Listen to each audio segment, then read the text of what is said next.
Strict diets, hours in the gym, a profound fixation on one's own body. This is hot! Sometimes to the point of obsession. It gradually becomes more and more elaborated until it goes off the edge into something which we would consider, as in psychiatry, to be frankly pathological behaviors. What does it take for a woman to turn her body into this? 45, 55, 65, 75, 85, 105 pounds. And how far will some women go to achieve it? I would be naive to say that steroids doesn't exist in women's bodybuilding. Front double bicep. It's more than a sport, it's a compulsion. They can't help themselves. They're hooked. I want a big round of applause for that.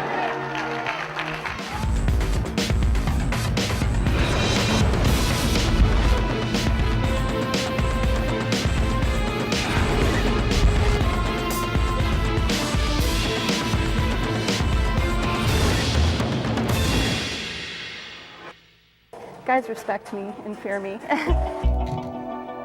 My name is Christy Hawkins. I just won the NPC National Women's Bodybuilding Championship, the light heavyweight class and the overall, and so I earned my pro card. 27-year-old Christy Hawkins of Pasadena, California is 5'3" and solid as a rock. Her biceps are the size of some women's thighs. She can bench press 225 pounds. That's the weight of Derek Jeter, plus 30. She can squat around 350. That's heavier than Shaquille O'Neal. In the world of bodybuilding, Christy is the it girl of the moment. Since she was 17, Christy competed as an amateur bodybuilder. In November 2007, she made it to the professional level by winning a top amateur competition. There are only about 85 professional female bodybuilders in the organization she's joined, the International Federation of Bodybuilders. Christy is now proud to be one of them.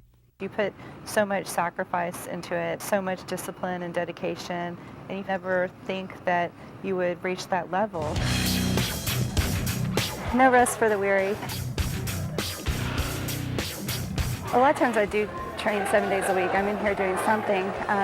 Ideally 5 or 6, and you should take a day off, but I have excellent recovery abilities, so I don't feel right if I don't train. You know, I have a trunk full of books that I've read during cardio, literally a trunk full. To fully understand the mentality of the female bodybuilder, a key question is always, what got her into the gym in the first place? In Christy's case, it was a devastating eating disorder she struggled with throughout her adolescence. I remember being very heavy in elementary school. You know, I took dance lessons and I was a twirler and everything, but I think I just wasn't active enough and didn't have proper eating habits. I suffered from anorexia. That kind of led me to starve myself in an effort to be skinny. So at the time, that was my ideal of beautiful, supermodel thin. Gosh, I remember weighing like 70 or 75 pounds. But then something changed dramatically. Christy discovered the gym. First, cardio, then weight training. Initially, she worked out just to burn more calories.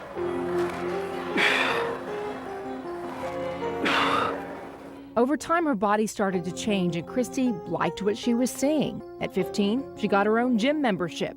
By 17, she was competing as an amateur bodybuilder. Food, once the enemy, now became essential. Now a PhD candidate in chemical engineering at Caltech, Christy sees that the gym was just a different way of channeling her disorder. You can look at bodybuilding as another form of disordered eating, and I think a lot of bodybuilders probably have issues with food. I think a lot of it has to do with control. You want to eat certain things and see the resultant changes in your physique.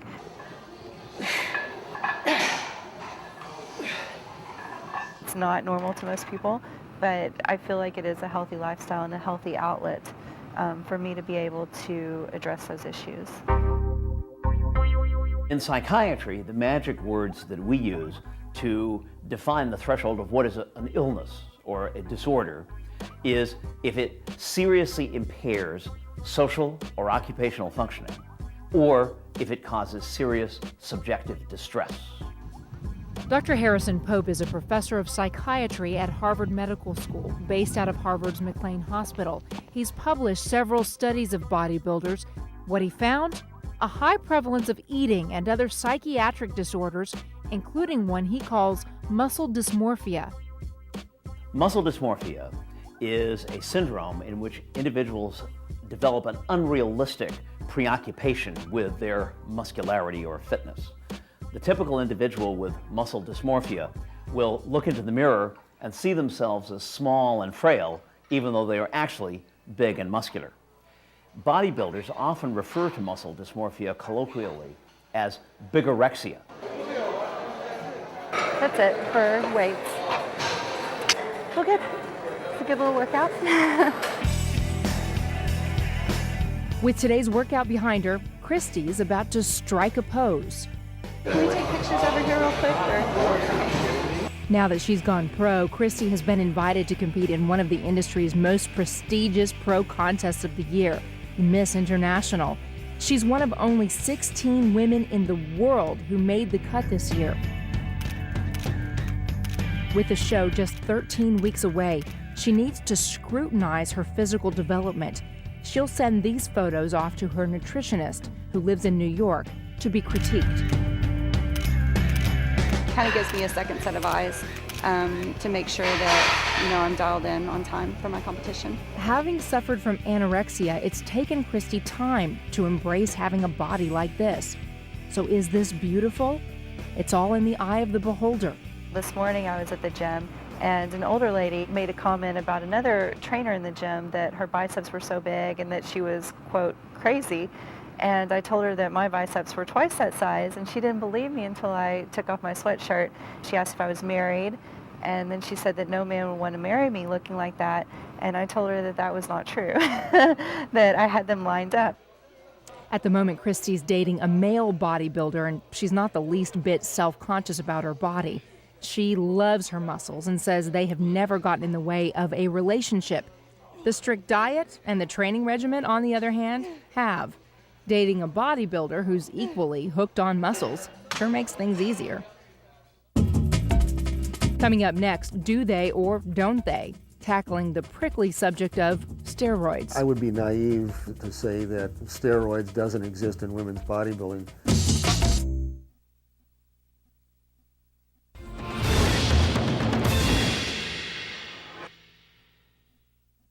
I consider myself a New York girl all the way, man. I love that city. Me and my bicycle, we knew that city very well. However, me and my SLK, we know Long Island very well now, too, let me tell you. Oh, God. 33-year-old Colette Nelson has been living and breathing bodybuilding since she was 19. She's hopelessly hooked on the sport and the psychic rewards she says she gets from it. One thing she's learned along the way: few arrive at bodybuilding without some degree of emotional baggage they're trying to overcome or overcompensate for. Hers, being diagnosed with type 1 diabetes at age 12. We're at the pharmacy picking up all my, actually diabetes medication, all my insulin. Yep, Humulin Regular, Lantus, Novolog, and Symlin, right? Yes. Okay. That's $120. It's me, my mom, and the doctor, at like 9 o'clock at night on like a Wednesday, and he tries to draw my blood. So I'm sitting here, trying to draw my blood, and they can't do it because there's so much glucose going through my vein that the vein just keeps snapping. Finally, takes the blood, and tears are coming out of the doctor's eyes. And I'm a kid. I just can't even believe my mom looks like she's gonna cry. He's crying, and now we're just all like, I'm knowing something's bad. So he comes back and he's like, we're gonna have to start your daughter on insulin tonight. Colette's doctors told her she had to exercise to keep her blood sugar under control, so she hit the gym. The results were positive, and Colette regained a sense of power and control over her illness and her body. In high school, she became obsessed with exercise, teaching up to 20 aerobics classes a week. Then in college, she gravitated into the weight room where she fell in love with bodybuilding. I went from 120 pounds, like my freshman year, and I came back in that summer, and I was like 145. My parents were like, oh my God. I was kind of this, little thing dancing around, teaching aerobics, and all of a sudden I'm like, I want to be a bodybuilder. At 26, Colette began competing as an amateur, and in 2004, she turned professional with the International Federation of Bodybuilders. Along the way, Colette kept her diabetes a closely guarded secret. I would go into the bathroom, I would test my blood sugar. Nobody knew. I told nobody. I just don't want a judgment call. I don't want somebody to say those words to me, that maybe you shouldn't compete because you have diabetes. Competing is hard enough without having diabetes, but sticking to the highly regimented diet required of a bodybuilder while taking insulin to manage blood sugar, that adds a whole new challenge. The flounder looks good today. Very good. Is it good? Oh my God, this is my favorite. I live off flounder. Insulin tends to make diabetics appear bloated, a big problem for someone whose currency is her body. $3.95. There it is. But Colette has no patience for naysayers. Thank you. Today, she's a certified diabetes educator and a nutritionist. She's also made a name for herself as a pro bodybuilder and is in training for the Miss International competition. She'll be going up against her friend, Christy Hawkins, in just 11 weeks. You ready?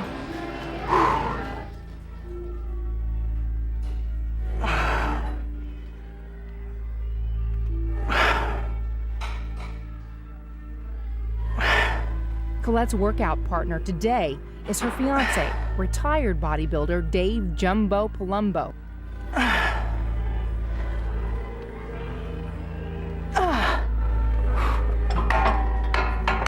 This is the one and only my fiance, Dave Palumbo. I consider him a very lucky guy. While some might consider female bodybuilders to be masculine, Colette fully embraces her femininity, to the point where she's had breast implants to counteract the effects of intense weightlifting. I'm a total girl. It's pathetic. Like I said, I play no sports. I do my own nails. I'm into hair, makeup, and flash and fashion. I'm just a total girl that likes to lift weights. So what? You know what I mean? And being a girl in this industry, says Colette, is not easy. Women train much harder than men. We have to try so much harder for everything. We have to work so much harder for every ounce of muscle. I don't think they train harder. I think that they train with more ferocity because they think that they have something to prove. With the Miss International just a few weeks away, Colette has two major obstacles. She has to drop about 25 pounds quickly, which can be dangerous if done without proper medical guidance. And she's nursing a tear in her left shoulder, a potentially career-threatening injury. Give me a kiss. Love one. Mwah. All right, see you back at the ranch. After her workout, Colette heads over to her physical therapist, Dr. Michael Camp. There's Mike right now. He's my god. Good. Go. Too on? Nope. People don't realize the wear and tear on the ligaments, the joints, the tendons. Everything gets beaten down, especially when you're lifting heavy weights repetitively every day, 2 hours a day in the gym. A lot of wear and tear on the body. Why put her body through all this pain? Because Colette is way too hooked on bodybuilding and muscles to stop. Dr. Harrison Pope of Harvard's McLean Hospital says it all plays into the obsession shared by many female bodybuilders. When individuals have a very regular workout regimen, and then they sustain an injury, and then they just can't wait to get back to working out, one can't help but suspect that that workout regimen is having some sort of a psychiatrically protective effect for them. It may be that when they get the injury, they consciously or unconsciously realize that if they allow their working out to lapse for too long, that bad things may start to happen. And so it may be that their instincts are to get back into the workout regimen as quickly as possible, even if it is a risk to do so.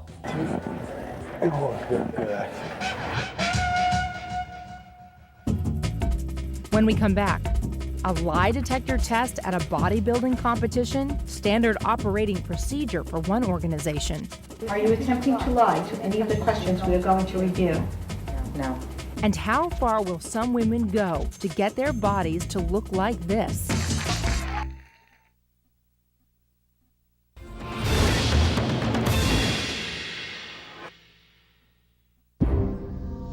Being a good bodybuilder requires discipline and hard work.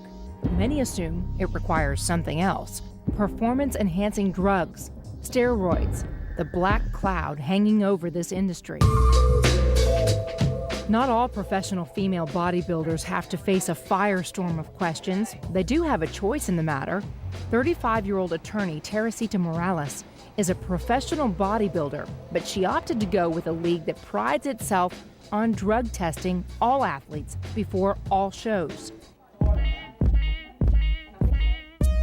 It's the World Natural Bodybuilding Federation, the WNBF, and their biggest show of the year is coming up in just a couple days. Terry's one of the competitors, and she's on her way in to get drug tested.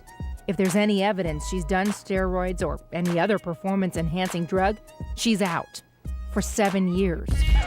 You can't compete forever, and I think a lot of times you really have to be very selective of what you use and put into your body.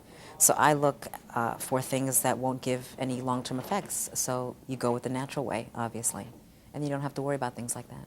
It's a simple message. We create a level playing field for athletes to compete in. You're natural, you want to compete on a level playing field where everybody's tested and treated equally, that's us. Aside from the drug test, today is also the weigh-in. That's the part that has Terry nervous. She's had to drop a couple of pounds in the last 24 hours to make her desired weight class, and that has taken its toll. Just a little under the weather. Teresita Morales. If Terry can come in under 118, she'll make lightweight, which would put her up against women her own size. If she comes in over 118, she'll end up a middleweight, not exactly a level playing field for her. I'm always a lightweight, and I think that day I was a little bit fearful of not making my weight. So, you do the things that you have to do in order to, see to it that you make your weight by, whatever time your drug test is and your weigh-in is. Can you talk about those things that you do? No, not really, but, a lot of it's just not good for your body, and anyone can tell you that. But you do what you have to do in order to get there. Dr. Harrison Pope of Harvard Medical School, who has studied female bodybuilders for years, found that many of his subjects used diuretics to drop weight, which can be extremely harmful to the kidneys, even fatal. It's a risk some bodybuilders are willing to take. That's how hooked they can get. If you take a diuretic so that you are dehydrated, all of the definition of the muscles on the surface of the skin is greatly enhanced. In order to get the, quote, cut-up appearance that bodybuilders seek, a stiff dose of a diuretic will possibly mean the difference between winning and losing. As perfectly tuned an instrument as Terry's body is, it may not be so perfect after all. She's feeling sick, having dropped too much water weight too fast.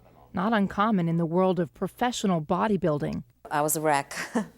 Yeah, I was a wreck. I was in a lot of pain. Oh, warm in here. Right? It's warm.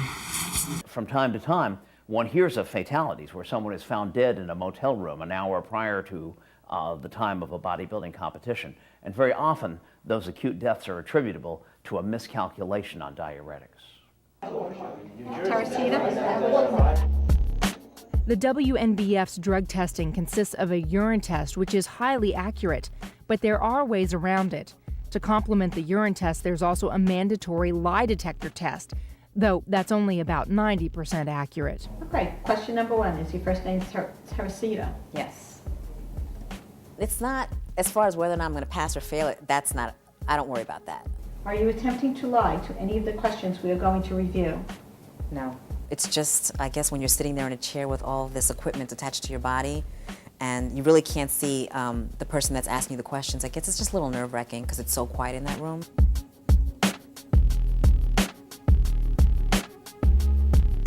And you pass. Excellent. We just completed the polygraph, and I need to get weighed and then do my urine test, but I still don't have the urge, so I think I'm going to wait a little while for that. Finally, nature calls. Yeah, I have to go. Oh, I have to go like right now. Oh, I gotta go. Teresita?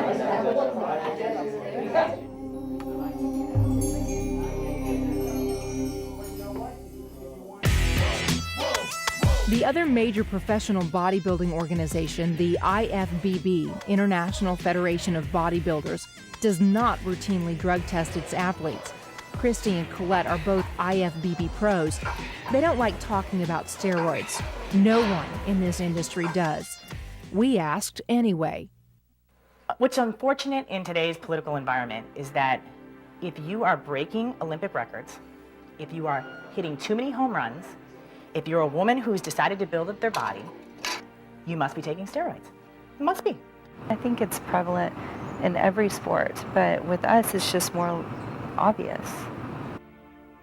Steve Wennerstrom, a longtime supporter of female bodybuilding, is editor-in-chief of Women's Physique World and historian for the IFBB. He says when it comes to performance-enhancing drugs, bodybuilders are no different than any other type of athlete. I would be naive to say that steroids doesn't exist in women's bodybuilding. Any sport where you ask an athlete to try to achieve an ultimate, they're going to look for every edge. And just as it is in every sport, not every single woman bodybuilder is taking steroids. People don't realize how many hours a day we spend in the gym, how much protein we consume to build muscle, and you know, it's a very slow process. If you just put on a couple pounds a year, you know, 10 years down the line, you're going to have 20 pounds more muscle, which is a tremendous amount for a female frame. So what's the bottom line? Are they or aren't they? The answer is, we don't know. We didn't see any women injecting steroids, and certainly no one would admit to taking them in today's political climate, especially not to us. What we do know is the prize money in the IFBB is substantially higher, up to $30,000 for a win, as opposed to the WNBF's $2,000. We know there seems to be a difference in muscularity between the two leagues. And we know steroids can be hazardous to one's health, but some are still willing to take the risk for the sport they can't live without. I've heard a story where a group of athletes were asked if they were given a drug that would guarantee a gold medal in the Olympics, but it would also guarantee that they would die after exactly 5 years. Would they take the drug? And surprisingly, a large percentage of athletes answered yes, that they would take the drug. Perhaps there is some basic instinct which drives people to accept these very high risks when they get into that level of competition. So again, do they or don't they? That's something only the women themselves know, and maybe we never will. When we come back, what's the real key to being a successful bodybuilder? Sticking to a diet most would find impossible. I went to my best friend's wedding in Texas, and I took 101 pieces of chicken on the plane with me to the hotel.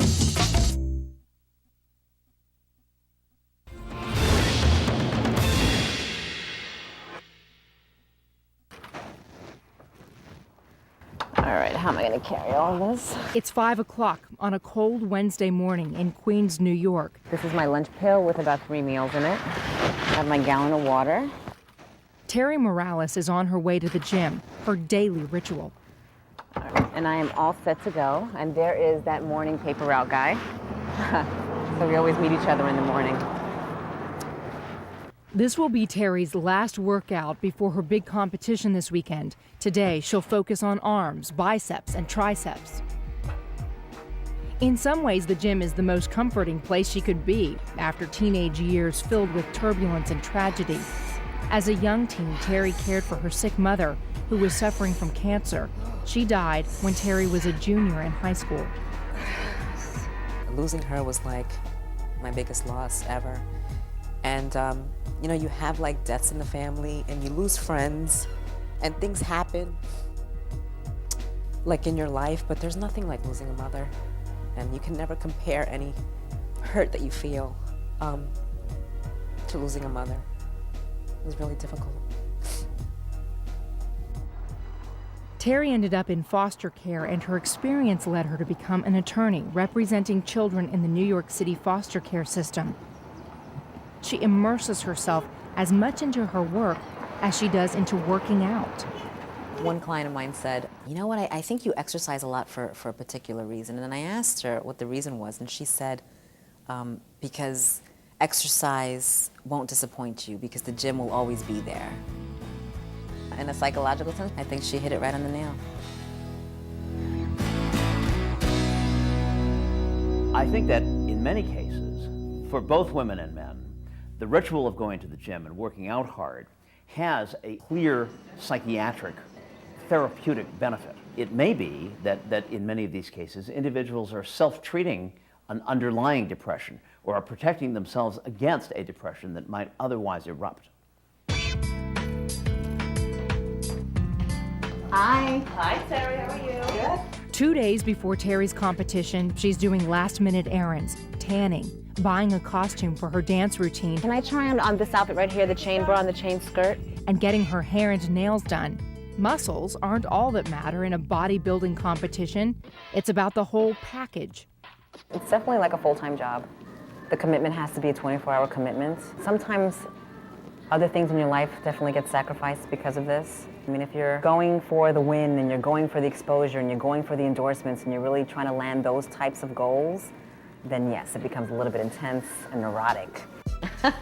In between errands, Terry stops off to eat. More important than sleep and even exercise is diet. Most bodybuilders say it's at least 80% of the equation in being successful at what they do. That means micromanaging every crumb that goes into their mouths, down to a science most people can't comprehend. Here's the level of sacrifice female bodybuilders make for the sport they love. I went to my best friend's wedding in Texas, and I took 101 pieces of chicken on the plane with me to the hotel. I froze it the night before, and it lasted for about maybe 4 to 5 days. And I had to bring my own water down there, and I had tuna, and I just made all of my meals when I went to the wedding. What I crave right now, peanut butter and crackers. Just sitting down with some Ritz crackers and some creamy peanut butter. The micromanagement of diet is a typical obsessional symptom, and it begins perhaps as a rational plan in order to be able to lose weight and manage calories. But very often it goes off the edge into something which we would consider pathological behavior, to the point that it actually impairs the individual's social and occupational functioning. Very often, these women would describe to us that they would decline invitations to go to a restaurant, to a social gathering, to some other place, simply because they could not tolerate the possibility of deviating from their diet or deviating from some aspect of their exercise plan.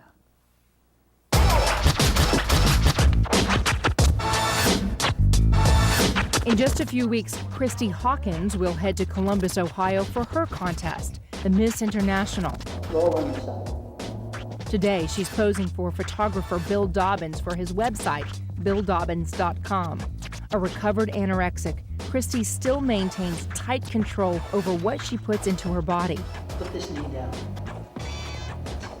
What could she go for right now? A burger and fries. But she won't. It's just not worth it. Remember, this has to be essentials. Discipline, sacrifice, willpower. That's what being a female bodybuilder is all about. Now look at me with your eyes. I put so much work into it that I'm very proud of what I've accomplished and the way I look.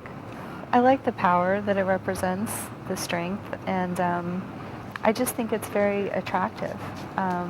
You know, the human body is amazing, and to look like an anatomy chart, I think it's pretty cool. When we come back, Get 40, we got 20 minutes. months at the gym, and it all boils down to just a few short minutes on the stage. The symmetry round, most muscular. The moment all bodybuilders live for.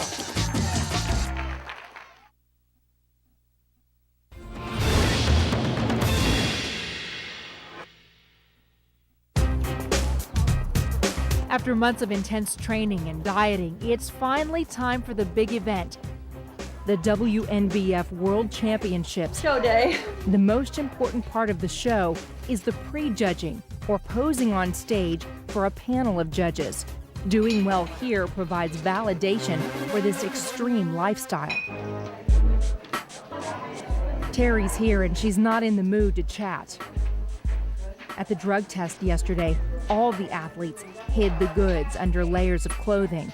Today, they're strutting their stuff. And it's a little intimidating. Despite the fact that I try not to, focus on anything else around me, you do. And you sneak a look and you take a look at the competition. I think that I didn't look as good as I could have. And I think I kind of knew that before I hit the stage. I think that kind of got the best of me, yeah. It's extremely common for bodybuilders to hide their bodies until and unless they're on stage. Dr. Harrison Pope, a professor of psychiatry at Harvard Medical School, has a unique insight on that phenomenon. Often, with the women who came to us in the course of our study of female bodybuilders, the woman would apologize for her current appearance and would immediately produce a series of photographs of herself on stage at the time of a competition and would turn and say, "This is not me," and then show us the picture, say, "This is me." We have even seen cases of individuals who were reluctant to suntan for fear that a plane flying overhead might notice them looking down. Finally, showtime. Some of the women get their pumps in right up to the last second. The first group that we're going to be doing in this drug-tested event, all athletes, 7 years drug-tested. Polygraph and urinalysis here in the pros. The first group to take the stage, the lightweight women. Terry is so modest about her body, she avoids going to the beach. And yet here she is on the stage under harsh lights in front of an audience in a bikini. When you're hooked, sometimes you have to put your own insecurities aside for the sake of the sport. Not only do they look at your physique, but your stage performance. Relax, face front. How you just, I guess, portray your body. I don't go to the beach in the summer, and if I do, I wear shorts. I don't dress, very revealing in general. My skirts are always knee-high. So that was the toughest thing for me, because I remember my first show in Poughkeepsie, I was really embarrassed wearing that. That was hard for me to get used to. Just being naked up there, because you're practically naked. Terry did end up making her desired class, lightweight. At today's competition, she's number 4. She's praying to stay center stage and not be moved out toward either end of the line. Relax. That's like Siberia for a bodybuilder. We have 4 and 5 change places, 4 and 5. Stand your legs, Nancy.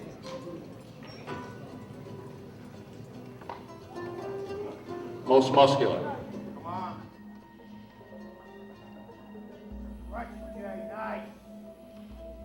Yeah, great.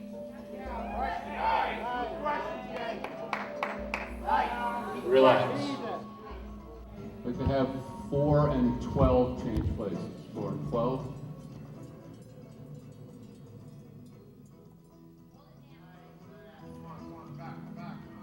Relax. They moved me so many times that it was a little bit confusing because I didn't know what they were doing as far as my position. We can have 4 and 9 change places next to each other.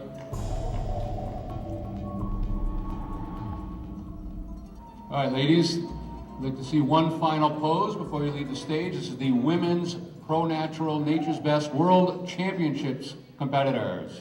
All right, ladies, thank you very much. You can file off. We'll see the top 8 to do their routines tonight. Terry is less than pleased with her performance. She won't find out until tonight whether she advances to the next round. Well, I mean, I'm beating myself up now because I know what I did wrong. I know what I did wrong. So, I was cramping up a little bit up there, so it was kind of hard to hold my poses for a very long time because I was cramping up, and you can't really squeeze your muscles when you're cramping because you don't want them to lock. So, I did my best. I didn't hit my poses quick enough, so they probably took a lot of points off of that. I need a break. Later that day, the judges announced their selections. Number 18, number 19, number 21, number 2, number 3. Terry learns she has not advanced to the next round.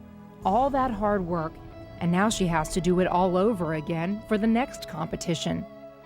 When you work so hard and you train so hard and and it doesn't happen for you, it's really disappointing. Like you want to kick yourself for not working harder or doing more.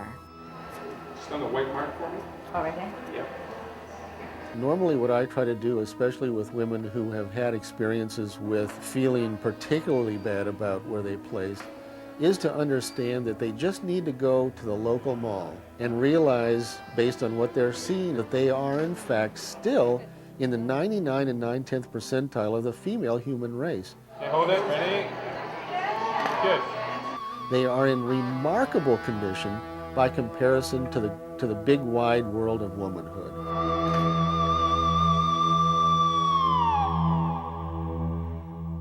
Yo, 1, 2, 3 into the 4.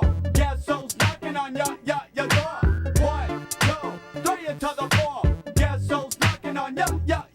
After 16 weeks of hard training, Christy Hawkins and Colette Nelson have landed in Columbus, Ohio for their competition, the Miss International. How are you, man? Good, how are you? Before a big competition, female bodybuilders put themselves through an array of beauty treatments, all to achieve a look that may seem over the top to most, but one they think will work for them. Colette, you ready? Yep. Aside from the obvious hair, nails, and makeup, they literally airbrush their bodies from head to toe. We are trying to be on that stage at our ultimate best, and the skin tone can make or break a placing. Might feel a little bit cold, Colette, I'm good, Jim. because we just got it in. So I feel good. I think I look really good. I think I've got a different look, and we have to go with it. I'm feeling positive about it, though.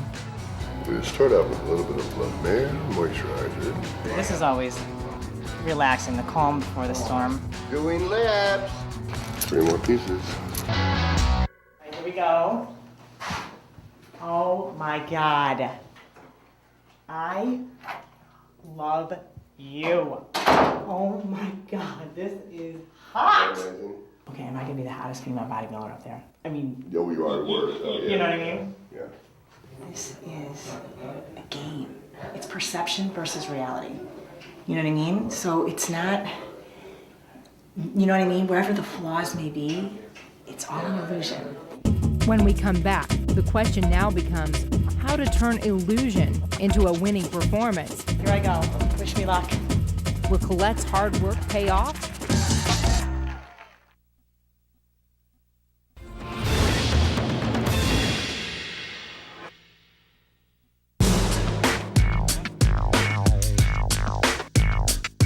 In Columbus, Ohio, at the Miss International contest, Christy Hawkins and Colette Nelson are about to take the stage. Here I go.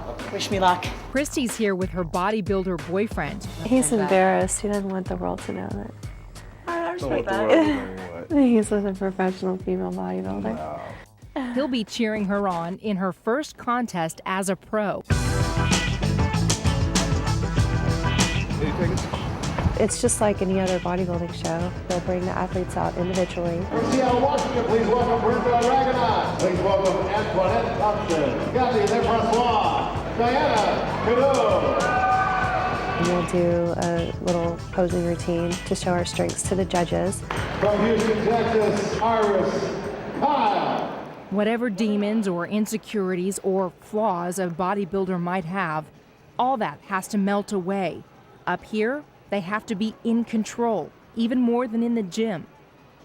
One thing that we can learn from female bodybuilders is that they, in some ways, have found an outlet for obsessional symptoms that might otherwise perhaps go into a more dangerous route. It may not be all bad if someone has a very rigorous diet and exercise program. It may be saving them from symptoms that would otherwise be worse or otherwise might be more incapacitating or more dysphoric to them in one way or another. Thank you. Thank you, Cassie. Here comes number 13 from Pasadena, California, Christy Hawkins. Bodybuilding's given me the chance to feel glamorous and beautiful, you know, whereas normally I would just be in the gym, no makeup on with sweats.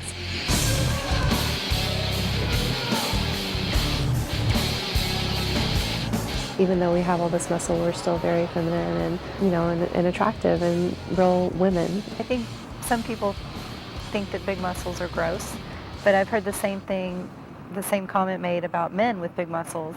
There's a lot of women that think, you know, some men are too muscular. So it goes both ways. You know, and people have their own preferences, and that's their right. You know, they don't have to like it. It's my body. Thank you, Christy. Here comes the queen. From Dallas, Texas, Betty Pariso, number 14. When I'm looking at all the girls, and then I really am real with myself. I was like, God, I don't know what I'm doing here. I don't know, maybe I should just stay home next year, you know?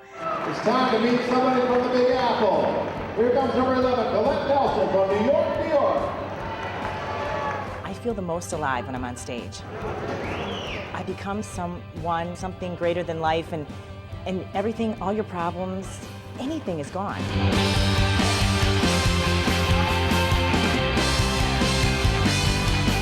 When you're on stage, it is like heaven.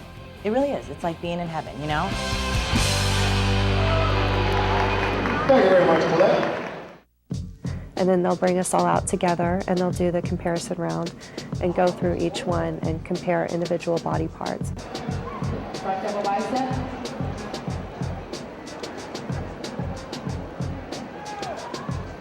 Hands overhead abdominal.